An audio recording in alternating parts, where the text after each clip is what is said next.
What is good, Z Nation? DailyXander 343 coming to you at the dark in the night. At right around 11:45 in the evening. The one take wonder clip happening right now. Great day today. Very productive after work. I went home real quick to change, biking, and then biked to the Hospice location where I was part of a 3-person panel today to speak in front of a group of, I would say probably 12 to 14 people or so. About 12. That are new volunteer recruits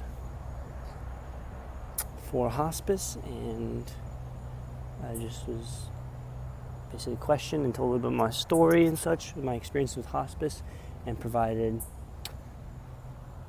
my insights for a short period I've done it. And then I was with 2 other ladies that have been doing it for a while, and it was also cool to hear from them and their insights. And it was just, again, adding value to all those people, but also it gave me more insight on just the Hospice experience and what people take from it, and getting asked unique questions as far as one person asked the question, do you find yourself getting desensitized to death if you're around death more often? And all 3 of us answered by saying nope, we're not desensitized, and we certainly approach the dying process with feelings and sympathy and being able to put ourselves in that person's perspective in life. And it's certainly always gives you an appreciation and gratefulness, and overall it's a really neat and fun experience. And I think anytime for me I get put in an environment or realm like that, I cherish it more just because it's actually meaningful and deep. Whereas a lot of things throughout our day-to-day, at least for me sometimes, not all the time, I'd say I do a fairly good job of putting myself in environments that actually matter. But even so, there's still plenty of moments that are just a slight drudgery of if this really matters, if this means that much. And it goes back to, is this valuable time well spent, relating to my why, my desire, my purpose and such. And just continue doing a better job of that. But it was interesting to connect with the lady, or even just explain to everybody in the class a little bit of what was one thing that was really powerful so far of being a volunteer, with the experience I had with the lady. One being a lady that told me that her husband just passed, and I was probably, if not the first person that she told, up there is one of the first people that she told that her husband passed. And I apologize, I'm not actually in the light right now. Let me fix that. There I am. See, I'm not just a ghostly figure in the dark. So there's that experience. I've shared a little bit about it before, and I'm sure someday I'll touch on that again. But also just going through the process, the exercise of writing down a bucket list of all the items I want to do in a room with other people, and hearing what they want to do and sharing what I want to do, and even seeing that they didn't have that much completed as I did or want to complete. And it was just interesting for me to be in that environment and realize, like, wow, I want to do all these items. And if I want to be able to do all these items, I really got to continually push myself. I got to continually progress. I got to continually feed my own education. I got to continually put myself around others and associate with others that will allow me to grow, that will allow me to hold myself accountable, allow me to continually self-evolve, self-develop, and push me in that sense, and continue to do so on a day-to-day basis. So it's powerful. And then I talked to a lady that she kind of came to the same realization that in order for her to get things done and not have regret, of course there'll always be some form of little regrets deep down, I feel like, that we'll all have when it comes to that point. So we're going to die. It might not be major, of course, but I'm sure there's always going to be things you look back on your life and you're like, no, I wish I could have done it this way. But at the same time, we need to fail, because with failure comes learning, and with learning comes the thinking that, or the going about that will not make that mistake again. At least that's the positive in failure, is learning from it extremely to not make that mistake again and build upon running that activity or running that failure in a more efficient manner to prevent it from happening. It's a great day. And then afterwards I went to Starbucks to start the process for my cruise ship that I have to finish doing a criminal background check. I'm going to get that done tomorrow. Send that off. It takes about 48 hours or so once the application is completed to get a status report on it. And then I'm waiting to hear back from my recruiter because I need to log into a educational portal for the company, and I got to start doing online training before I get there. As my time's coming up here, I have less than about 6 weeks or so I got to really start getting things squared away.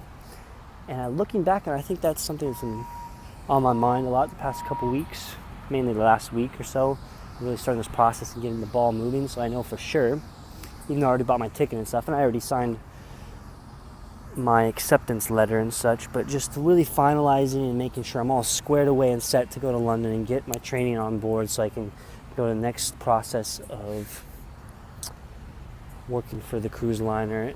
And my goal, which I've been saying, my daily affirmations, one of my affirmations, I just did say daily affirmations, not like I say it every day, but it's always on my mind that I want to be the number one fitness instructor in the company in regards to sales, and I will make it happen. And it's not so much just an ego for just saying I'm the number one. It's more of just setting a goal for myself to stand apart from the rest and really be successful at it. And in order to be successful in sales in this regard, I really need to be a good communicator, a great communicator, and be able to connect with others. And this is stuff I've been working on through my mentorship, and I know I'm going to flourish in it. And this goal of mine has really allowed me to continually put myself in unique experiences that add value to the development of myself, so I can then thus add value towards others. The flowing's happening right now. The flowing of my ideas, my thoughts is happening. Love it. So that's why I got in the ballpark. Man, I have a busy weekend in store. Possibly doing a podcast tomorrow night. Not sure if it'll happen, so waiting to hear confirmation.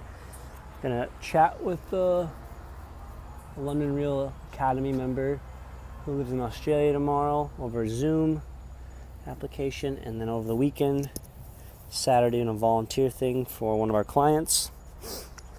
Afterwards, gonna meet up with a guy I met up at San Lionel Park, chat, and do a podcast. Afterwards, got volunteering from 5 to 8. And then Sunday, I'm going to meet up with a friend, Amanda, I did a podcast with. She's really cool. She's a singer and such. Meet up with her at breakfast. And then afterwards, going to have lunch with a client. And after that, going to do a Zoom call with some of my London Real Academy members. And then after that, I got volunteering from 5 to 8. And in the meantime, hopefully I get my password and stuff done. I got to start doing my education for the cruise ship job, and all that, gotta be reading and listening to audios from my mentorship and such. So that's what I got going on. The life of Lex on the pursuit of happiness. I'm happy, but I want to reach and do unique items and unique experiences. It was interesting for me to be in a room today where I shared a little bit of my story. And then one man actually asked, do you write, in the sense that do you have a book of your story right now, your life? Because came across fairly interesting, and I totally get that. And it's interesting today, I said, no, I don't write, I do podcasts. And then the volunteer next to me, she's like, that's what your generation does, podcasts. Our previous generation would write books. And I thought that was actually pretty interesting, because in a lot of ways she's right. People in my generation do a lot of podcasts, which is hilarious. I'm going to bring up next podcast. But yeah, so just reminding me again today, going through the experience of chatting with everybody in the room and being 23, and unless there was a gal there that was currently going to school at UCF, University of Central Florida, that was being a volunteer, but for the most part, I was the youngest in the room, and that's always humbling experience, and just reminds me of how unique I am in that sense, to be doing just volunteering and go through the experience of being with people that are dying and such, and that what that offers is a perspective, and don't take it lightly. It's certainly a noble thing, and to understand that always have an appreciation for life and the dying process. And it is an important role that one can play as far as being present with somebody in their last moments. And it should never be looked upon as negative, the dying process. And yeah, just, another perspective of a day. And one thing I really want to get done is not be constrained and have a job, a job. So again, having my own ongoing income, passive income, that allows me to be passionate in what I do and be on that pursuit of happiness. So in that sense, I wish you adieu. Peace, love, unity, respect as always. Love you very much. And a passionate salute. Oh, yeah!